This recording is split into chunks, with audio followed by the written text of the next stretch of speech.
Скръбна вест за всеки уважаващ се Евроатлантик.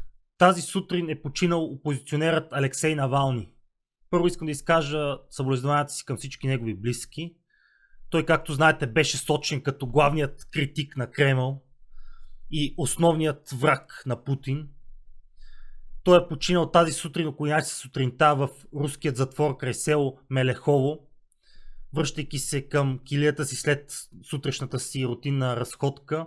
Му става лошо, веднага извикан реанимационен екип, направена му е спешна реанимация, но за съжаление не са успели да спасат живота му. Като основната причина за смъртта му най-вероятно е тромбоемболия. Разбира се, сега ще започнат веднага световните медии да казват как Путин го убил, как Путин най-после се освободил от основния си враг, как руснаците са го убили. Разбира се, веднага ще почне тези конспиративни теории, като няма медия световна, която в момента да не излезе с новината, че Алексей Навални е починал. Без значение дали това е Deutsche Welle, BBC, NBC, Wall Street Journal, абсолютно всяка медия излезе с новината, че Алексей Навални е починал тази сутрин в затвора. Като в края на видеото ще ви пусна и новината, която споделиха BBC. Все пак ние сме така в добри взаимоотношения с англичаните. Те са нашата пътеводна светлина, нашите духовни ръководители. Така че ще ви споделя какво те пуснаха. Но преди това искам да насоча вниманието ви към това, което нито една от тези големи медии не пусна. А именно новината вчерашния ден. Няма да видите по нито една от големите медии. Нито по BBC, нито по NBC, нито по Wall Street Journal. А именно новината, че руският град Белгород отново бе обстрелян от украинците. Като те са изстреляли 40 ракети, от които руските ПВО системи са успели да прихванат и унищожат 37, но за съжаление 3 ракети удрят голям търговски център, както и сградите около него, сред които е имало училище, детска градина, парк. Трите ракети нанасят изключително огромни щети по руския град Белгород, като има най-малко 18 ранени, от които 7 деца, както и за съжаление поне 5 души са загубили живота си, от които и едно двумесечно бебе, което е умряло от шрапнел, докато е било в количката си. Наистина изключително разтърсваща и поне по мое мнение доста важна новина, но няма да видите по нито една от големите медии. Но затова пък за Навални ще чуете поне още няколко дни, всекидневно, как Русия са го убили, как Путин най-после се е справил с един от най-големите си врагове и всякакъв подобен тип пропаганди, но за съжаление няма да чуете за трагедията от вчера. Единствено телевизията Ал Джазира на катарците си позволи да пусне едно кратко видео, около 3 минути, което сега ще ви споделя. Вижте го. At least 5 people have been killed in a missile strike on the Russian city of Belgorod near the Ukrainian border. Reports suggest 18 others were also injured during the attacks on Thursday.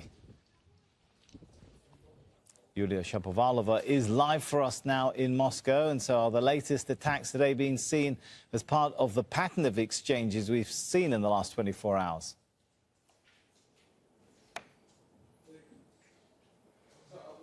Well, that's right. And we're hearing from Foreign Ministry spokesperson Maria Zakharova. She called the incident yet another act of terrorism by the Kiev regime, which killed civilians in Belgorod, including a child, and injured so many people, and that it would be submitted by Russia to a number of international organizations, including the UN Security Council. So as you rightly mentioned, and according to the governor of the Belgorod region, 5 people were killed as a result of that shelling, including 1 child, and another 18 people were injured, including 5 children actually. And in 7 private houses, we know that there were shattered windows and roofs and fences were damaged. And... Това е единственото видео, което може да видите по повод на тази ужасяваща трагедия. Единствено те си позволиха и сметнаха, че това е важна новина. Като освен град Белгород, украинците са обстреляли и Крим.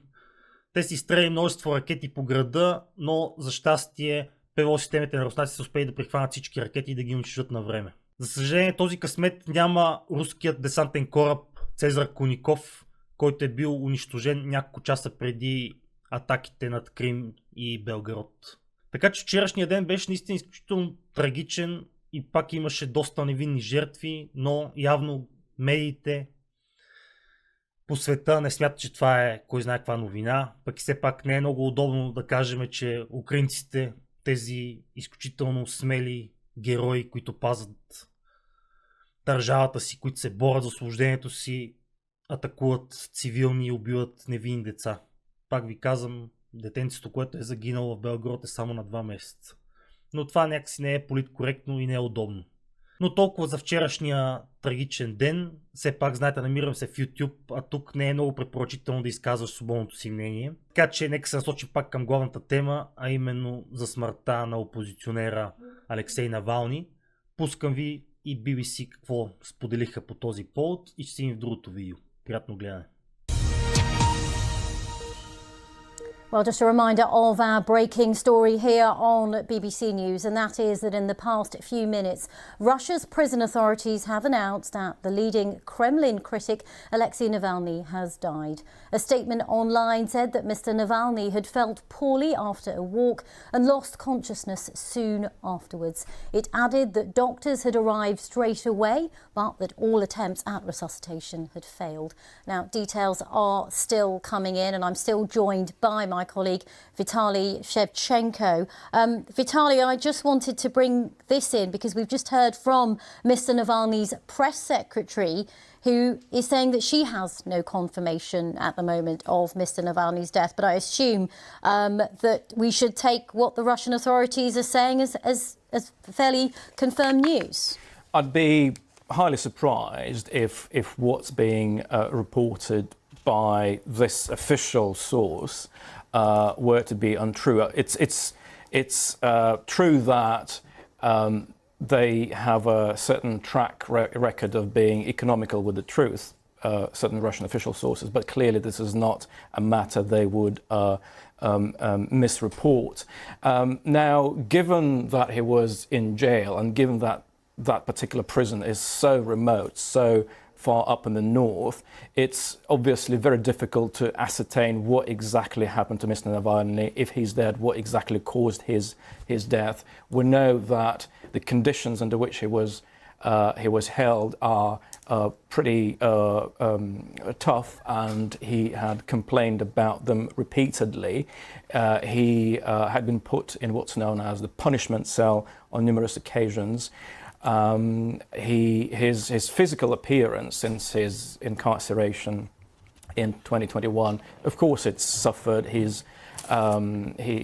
was looking gaunt and thin in his video appearances from the jail that he was being kept, and that tells us that, of course, there are reasons to believe that his health was in danger in the Russian jail. For many people who are just coming to this story, they may know the name Alexei Navalny. They know that he was a prominent critic of the Kremlin, a thorn in Vladimir Putin's side, but they perhaps don't know enough about why. He was the leader of an anti-corruption movement in Russia, someone who had a lot of support in the country as well as critics. Can you just tell our viewers a little bit more about how significant he was and why he was such a problem to Vladimir Putin? Well, I think we have to start by saying that Russian media space and the way Russian politics operates, it's been very restrictive for years. So for Mr. Navalny, it's always been an uphill struggle to gain support within Russia. He was denied access to the media. It was really difficult for him to campaign and rally. And yet, despite all that, his investigative videos that he posted online, they received millions of views, and he and his team, known as the Anti-Corruption Foundation, they investigated official corruption by alleging corruption by President Putin himself and his key officials.